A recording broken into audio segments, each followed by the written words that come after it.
All right. What's up, guys? I hope you're doing well. James here from jamesdforsythe.com. So, one of the things that I've been kind of puzzled with the past few months is kind of the Fed's mandate for financial stability. They say it through price stability, but yet they have um, a goal of 2% inflation, right? So, it's kind of wanting more clarification on how exactly do they define financial stability and then go on from there, right? And it really doesn't have much to do with um, inflation itself. And what I mean by that is like how exactly are they defining financial stability and so on. So with that being said, we'll head straight over to a screen share going on about in their own words, essentially how they define it and some of the things they do about it, how they assess risk, manage it, so on, in terms of and how their approach to um, vulnerabilities, we'll say, in the financial system, how that's changed, right? That being said, actually, let's see, how does this, that's too small for you guys. Sorry, I'm taking a second to play with, to see what would be easiest for you guys to see what's actually on the screen. But anyways, recent blog post up yesterday. So again, the Fed has an inflation target of 2%. So how exactly does that tie into financial stability? And what I really think is, or from what I've found, it seems like price stability and financial stability are different, right? And so price stability is seems rather self-explanatory. It's with inflation itself, and so kind of literally the prices. How are those stable, right? Whereas financial stability is much different. They're talking more broad in terms of like the system as a whole, right?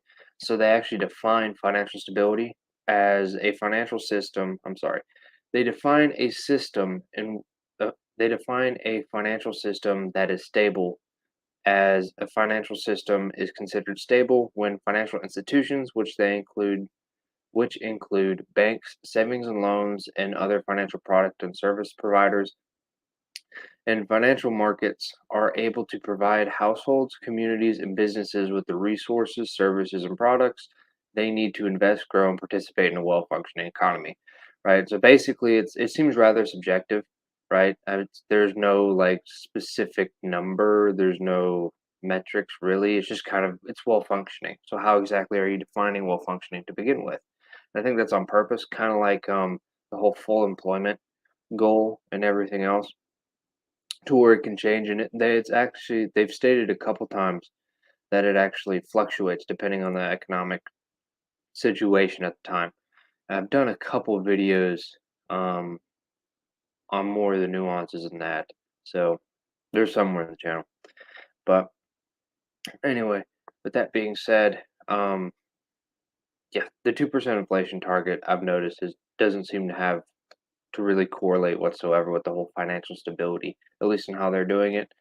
In terms of them arguing for a well-functioning economy, it seems to where, like, further throughout the piece and everything, and by the piece, I mean the Fed explained. It's linked in the bottom, as always. Um, it's a PDF to where they're explaining kind of how the Fed works and what they do and all of that. It's like 120 something pages, I think, something around those lines.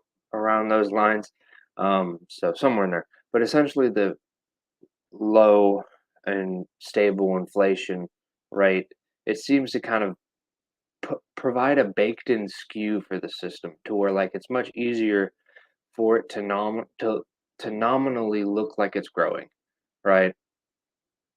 So that being said, just like with how they have every incentive to kind of downplay the inflation rate specifically for the government because those inflation adjusted entitlements, for some reason I almost forgot the word, those inflation adjustment entitlements like social security and so on, that are tied to like the CPI, um, they have incentives to keep that down so they can, not pay out what they actually should, right? And so basically, when we're talking about financial stability, what we're really talking about is kind of connecting the whole general scheme of things. So not necessarily like, just thinking about like capital markets or debt markets or whatever. It's everything in general, right? So literally connecting as general as you can think, like lenders and borrowers, and then like savers and people who spend, and connecting all of those in a way to where the system functions, right? So if you notice in this diagram, you have a lot of overlap. Like literally, it's the same entities just reordered. So you have households, business firms, governments, and foreign entities, and then the same four over here, right? Households, business firms, governments, and foreign entities. It's just in a different order. So you're essentially just connecting those either directly through financial markets. So this could be like capital markets, like the stock market or whatever. And then you have indirectly through financial intermediaries, which is like kind of maybe by holding your commercial bank deposits in, say, JP Morgan, they can go and lend out and create loans for other businesses or whatever it happens to be, right? So just kind of connecting those and the really these kind of investing slash funding boxes in between all of them are supposed to kind of depict the how you link each individual entity together, right? So how are we linking them indirectly or directly, right? So what exactly is kind of their metrics for this, right?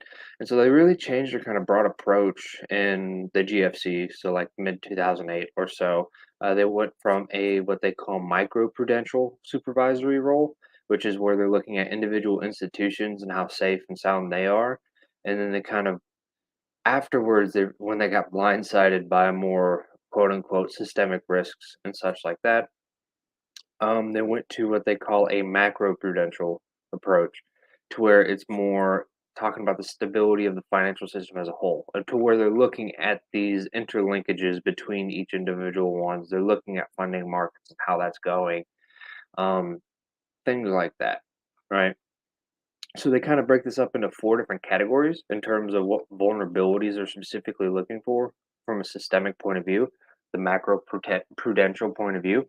And so they break those up into asset values and risk appetite, leverage in the system, funding risks, and borrowing from participants in the real economy, right? And so to go through one by one, you have asset valuations and risk appetite, which is essentially like spotting asset bubbles, right? In a way, but also not letting those markets and asset prices drop precipitously, right? Just completely tank, no crashes, right? And that's hopefully kind of the idea. And they say that specifically, quoting them is because that unwinding of high, I'm sorry, because the unwinding of high prices can be destabilizing in the financial system and economy, especially if the assets are widely held and the values are supported by excessive leverage, maturity transformation, and risk opacity, right? So this is kind of, in their own words, kind of the Fed put, right? The whole idea of, the Fed has kind of a permanent put on the market and so on, to where like if it goes down below a certain point or certain things happen, certain dynamics start to happen with the markets, then the Fed will step in, right? It's kind of that whole idea, right? And just to kind of put that in perspective, here's a picture, and a graph, I mean, of the Fed's balance sheet and then the S&P 500. So you're kind of overlaying the two, to where the orange line's the Fed's balance sheet and then the blue is the S&P 500. Just kind of showing a general correlation in a way. I mean, they both have been going up in relatively the same fashion since 2010, but that's not necessarily to say that the Fed increasing the size of their balance sheet increases the stock market, right?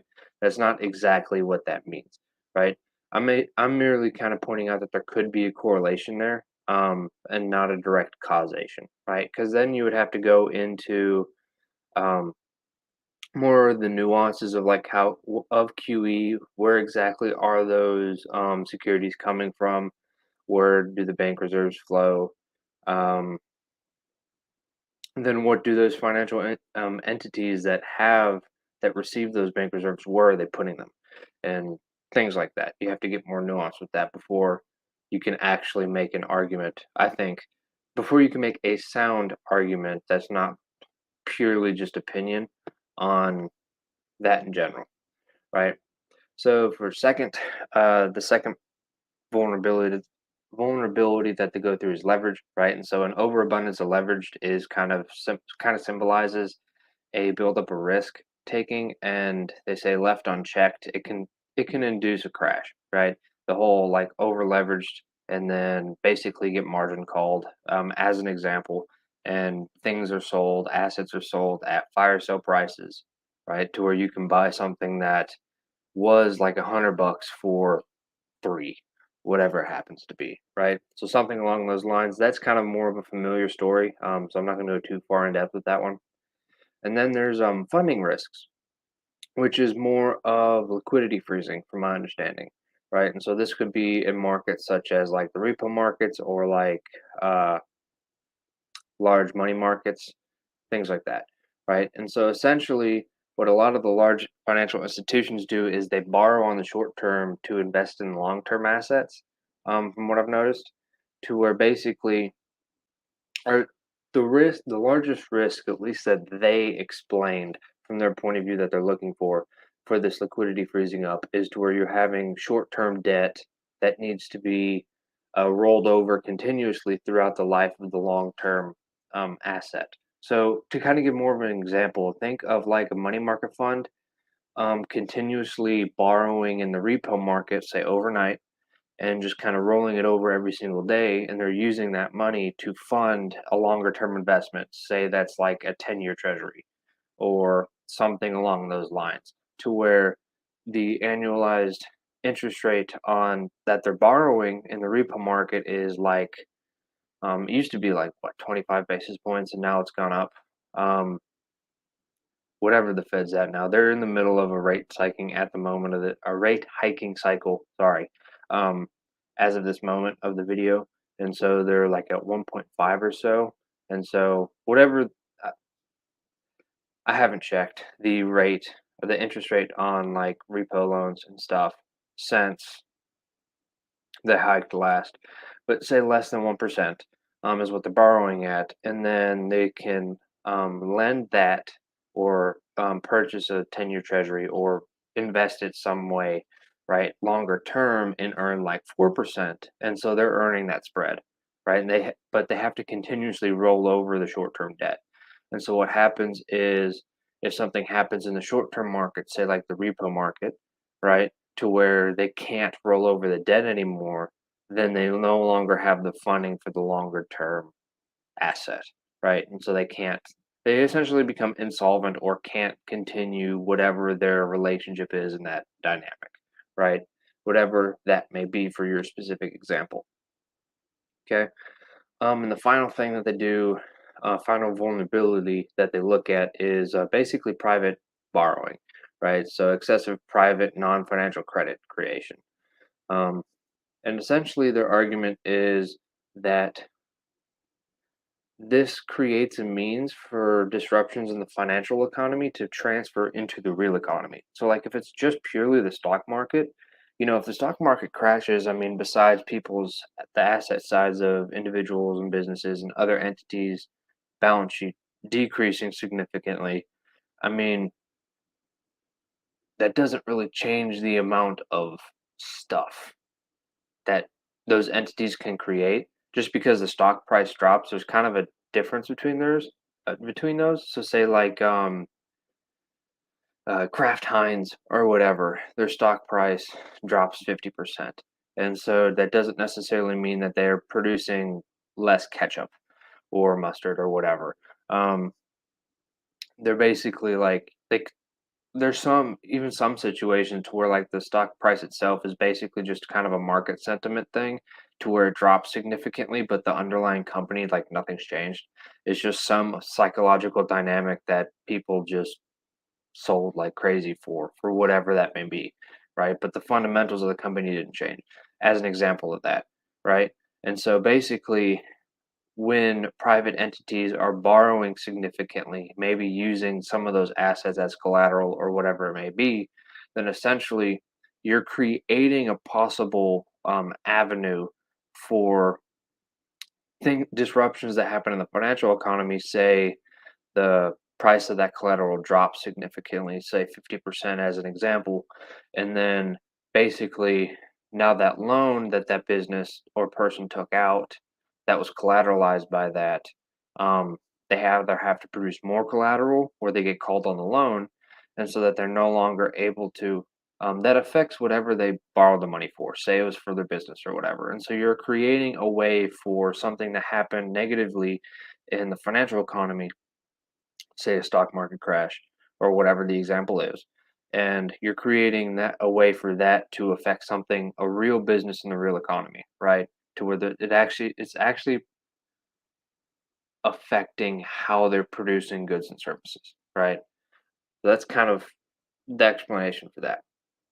And essentially what they're trying to do with this kind of macroprudential approach is to proactively monitor everything so that they can essentially try to get ahead of things, right? And prevent the financial system from destabilizing in some way, right? That's kind of the whole idea, right? And so they really use this so they can try to respond in time and proactively respond, to prevent it from happening to begin with. Um, Now, I'm not going to argue that they do this correctly, or the contrary. That's not really the point of this video. Um, but typical, or what seems to be typical, at least from the past few decades, is whenever the financial system seems to destabilize, especially the Fed, they'll essentially inject liquidity into it. As an example, QE, right? And their stated reason for this is that it improves the confidence in the economy at that time of crisis, whatever it may be, say 2008. And so from there, they kind of assume the role of lender of last resort, which they actually now have an acronym for. So must be serious about it. But right, and so it's basically the Fed assumes the role to kind of create different avenues, for that liquidity to get into markets, right? To prevent liquidity freezes and so on. And so you see their standard tools would be like open market operations like QE, or discount window lending. But the problem with those is those can only provide liquidity for depository institutions. And so you have the Fed has to create other vehicles, which can only be utilized, we'll say, or created under Section 13(3) of the Federal Reserve Act, which is kind of saying that they can create other forms of like the programs or other, what else do they call them? There's institutions, stuff like that, to where they can only use them under unusual and extended circumstances, to quote. And so this would be like their special purpose vehicles or emergency lending programs and things like that that give the Fed a way to provide liquidity for non-depository institutions like hedge funds or not major banks. Those are depository institutions, but like hedge funds or money market funds and things like that. Making the facility. That's the other word. Standing repo facility, and how they can provide liquidity for kind of the more private entities, right? Or I'm sorry, non-depository institutions like the money market funds, as an example. But one thing, since this is, unless they use Section 13(3) of the Federal Reserve Act, then they have to get if they use it, they have to get the approval of the Treasury Secretary because it's not generally what they're allowed to do, right? So basically, what comes from this kind of macroprudential approach and all of this that we've been talking about for financial stability in general, they find institutions that they deem systematically important financial institutions, sci-fis. So what that really means is these are your kind of too big to fail kind of things that institutions that you hear about all the time, or at least used to all the time. They're basically market participants that, if they go under, pose a significant risk to basically the collapse of the financial system as a whole. Maybe they're a major service provider, say like they're the only, what do they call it? I don't know why I'm drawing a blank right now, but essentially the bank that um, is the only kind of clearinghouse, so to speak, for tri-party repo, or like a major section of the repo market, and they're the only bank that does it. Because I think it used to be J.P. Morgan and the Bank of New York Mellon, or New Mellon, whatever it is. But I think J.P. Morgan stopped doing that, and so now it's just the Bank of New York Mellon, I think is the rest of the name. I don't know why I'm drawing a blank, but yeah, something along those lines, as an example, to where, or maybe they're just so large and so interconnected that if they go under, kind of the contagion effects that you'd get throughout the system, you just have to put your hands up and be like, I have no idea, right? They're just that kind of important.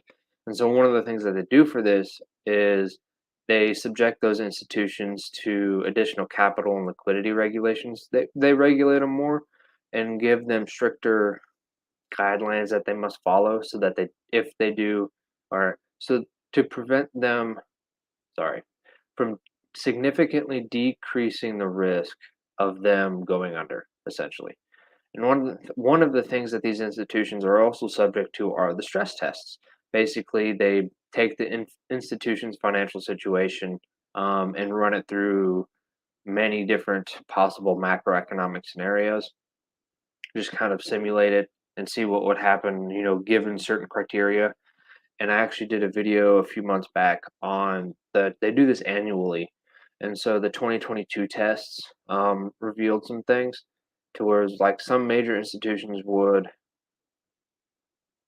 I don't remember off the top of my head what exactly they deemed.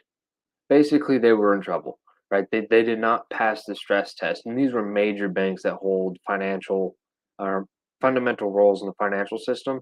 And they were failing on multiple fronts, right? But you don't really hear much about it. So, and of course, I was just using the published results from the New York Fed itself. I believe it's the New York Fed. But yeah, so you can find that at the link there. Um, in terms of, as you can always, um, kind of assume with bureaucracy in general, there's a committee for this too, for financial stability, and as there's a committee for pretty much everything, it seems. So they have the Financial Stability Oversight Council, and it was created to proactively identify risks to the stability of the financial system and respond to possible threats. Right, the whole premise of this post. It was created in 2010 under the Dodd-Frank Act, and the acronym is FSOC. It consists of multiple different federal and state regulators that meet routinely to provide a forum for cooperation among domestic entities. So this is more domestic, obviously, but there's also similar entities for more of an international approach, which would be your Basel Committee on Banking Supervision and the SFB. I'm sorry, FSB. Um, and kind of here's a diagram of the members of the Financial Stability Oversight Council. So you have like the chair, Federal Reserve Board chair, and different entities. So you have like Securities and Exchange Commission chairman, insurance experts, FDIC chairperson, things like that. You have various like head honchos throughout the entire financial system that show up to do each of the individual kind of sectors, so to speak. But yeah, so I guess main takeaways, the Fed has basically changed from looking more individual based. So like I was saying earlier, where it was macroprudential, they went more from that to a macroprudential approach, to where it's more they're actually looking for the systemic risks, and or at least possible systemic risks that they think could happen according to their models. And so whether or not that actually shows up is arguable, depending on what exactly you want to talk about, so to speak. But there's a lot more that goes into it, and obviously it'll be subject to future posts. But yeah, anyways, I'm gonna leave it there. So I hope you guys have a good night, and I'll see you on the next one.